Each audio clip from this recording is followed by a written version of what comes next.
Step 4. The Part I Play. A presentation by Robert P. Hello, my name is Robert P. and I am a grateful member of Nar-Anon, though I speak today as an individual and not as a representative of Nar-Anon. I'm going to tell you my story through 3 themes. I'll describe an approach to working on Step 4. I'll work my Step 4 to show you how, and I will illustrate how Step 4 links into the 12 steps. The themes in this story are interwoven and not sequential. My approach begins by identifying some of my negative traits. We call these character defects. I offset my defects with my positive traits. We call these assets or strengths. But are they really? I say there's a continuum. A character defect is a personality trait. An asset is a personality trait. Both can be put to use for good or for bad. I can illustrate this with the first pairing. Let's consider my tendency to be withdrawn in contrast to my tendency to be controlling. I like things to be orderly. At times, I find the world to be overwhelming. I feel like a tornado is heading right at me. When I feel this way, I either check out or I try to take charge. I sometimes act like I'm an Old West cowboy riding in to fix everything. But even the best of cowboys cannot tame a tornado. I'm grateful the addicts in my life helped me learn this lesson. Today, I'm neither withdrawn nor controlling, but some of each. To me, 2 things are important. First, the situation matters. Withdrawing from a tornado is a wise choice, but withdrawing from reality is not helpful. Second, I need to consider the magnitude of my behavior. Is it better if I choose to detach rather than withdraw? What if I try to manage rather than control? I don't just mean change the labels, but change my behaviors. Step 4 is about self-examination. It is a process. We build a list of traits so we can search for patterns. A sponsor can see the patterns we're too close to see. But even with a sponsor, this process takes time and patience. Let's try another pair of character traits. Expectation and hope. An expectation is like a judgment. An expectation is me pointing fingers at someone, demanding they do what I want, or else. But what about hope? Sometimes I hope for good things. And sometimes I wish for bad things. A wish could be a negative expression of hope. Though a wish is not as strong as an expectation, it's less severe. My behaviors fall along a continuum. I said hope is a good thing, but unrealistic hope is not good. When I try to be the Wild West cowboy who fixes everything, I'm dealing with unrealistic hope, otherwise known as fantasy. Living in fantasy is a character defect. Expectations of others is a character defect. My goal in Step 4 is to identify my character defects. In later steps, I'll work on releasing those defects. The next pairing to consider is insanity and sanity. I talked about insanity a bit in my presentation on Step 2. Trying to solve someone else's problem is insanity. Repeating my prior behaviors while expecting a different result is insanity.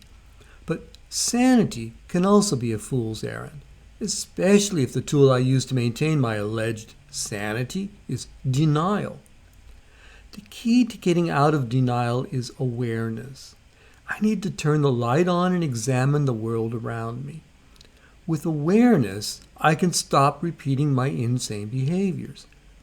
Enabling, for example, is an insane behavior. As long as I keep on enabling, my loved one has no reason to change. But if I replace enabling with helping, then change is possible. Let's pause a moment and consider what I have in my inventory so far. I've found some behaviors which are harmful to me.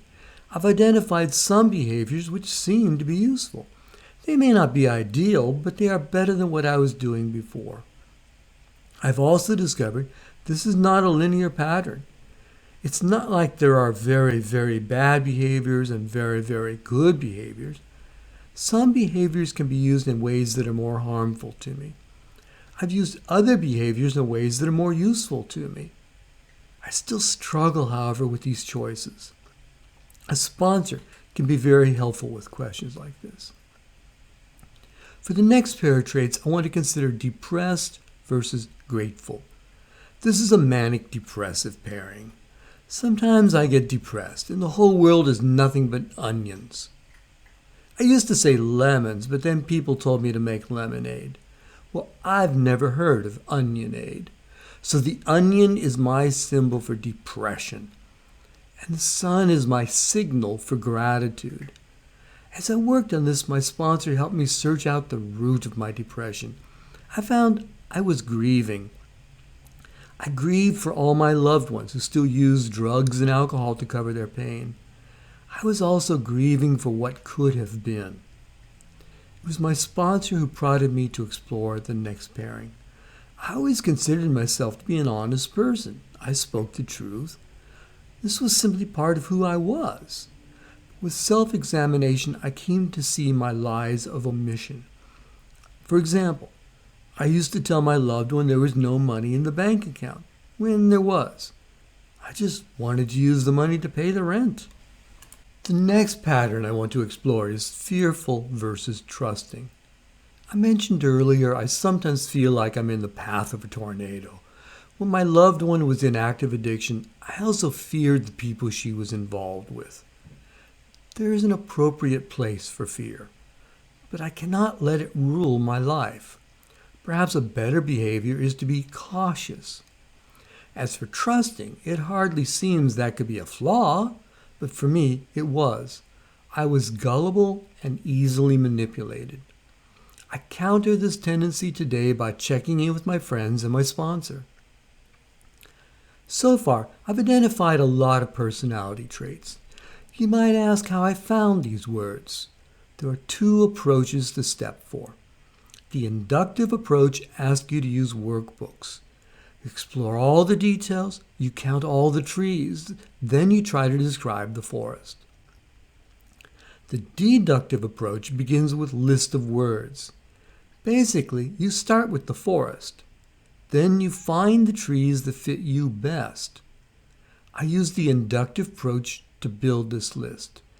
Now I'm using it deductively. I'm using the deductive approach for this presentation because it is the easiest way to work step 4. I want to next explore pride and humility. Pride gets in my way. It blocks my ability to change. It blocks access to my higher power. It is better if I find an appropriate level of self-respect. As for humility, this is a virtue I can increase up to the point at which an excess results in sheepish behavior. Anger and serenity.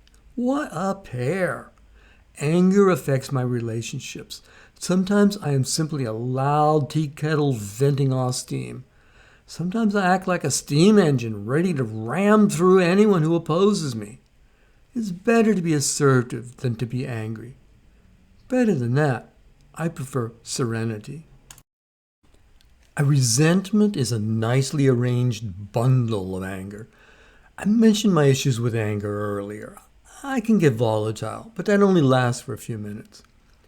Taking a resentment allows me to hold on to that anger, bottle it up, and save it for later. I used to think my resentment would hurt my opponent.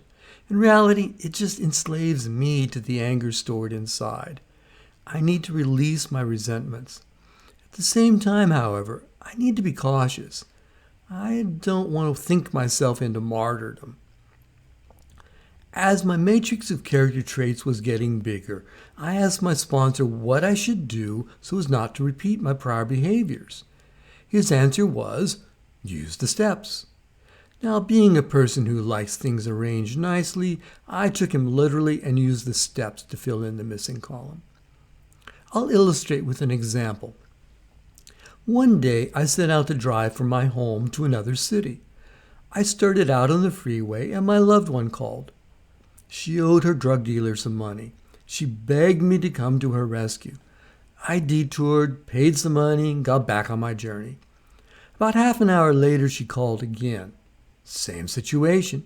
I took another detour and got back to her again, then resumed my journey. Half an hour later, she called again. This time I said no. What changed my behavior on the spur of the moment was the 3 C's. I did not cause it, I cannot control it, and I cannot cure it. I did not cause her past behaviors, I cannot control her behavior today, and I'm not responsible for curing her future behaviors. Slogans are great for spur-of-the-moment decisions, but our program has many tools. One helpful tool is an examination of my past behaviors. In 12-step programs, this is called an inventory. The 4th step is the time when I do a deep inventory, but I do not do the inventory and then toss it aside. Instead, I incorporate the practice into my daily life. When I went through the experience of getting repeated calls for money, I was not yet familiar enough with the steps to properly assess my situation. Instead, I used a slogan. The slogan helped me to stop my insanity. Later, I could take an inventory on my behaviors. I look at my list of character traits. I realized I was trying to manage her problem for her. I had fallen back into fantasy thinking. I imagined I could rescue her from her situation. I've since come to believe I cannot save her from herself. My previous thinking was insane. Not clinically insane, just insane as the quote attributed to Einstein goes. Doing the same thing and expecting different results is insanity. I reached for sanity when I became aware of my situation. I practiced sanity when I decided to stop responding. Sure enough, she had other people she could call. I'm grateful this program helped me, though I still grieve for what might have been. I had been a patsy again. I got out of my imaginary obligations by lying about the urgency of my travel. I was gullible enough to think she would stop using. This program helped me learn I cannot change her as long as she is still in active addiction. I need to be more cautious.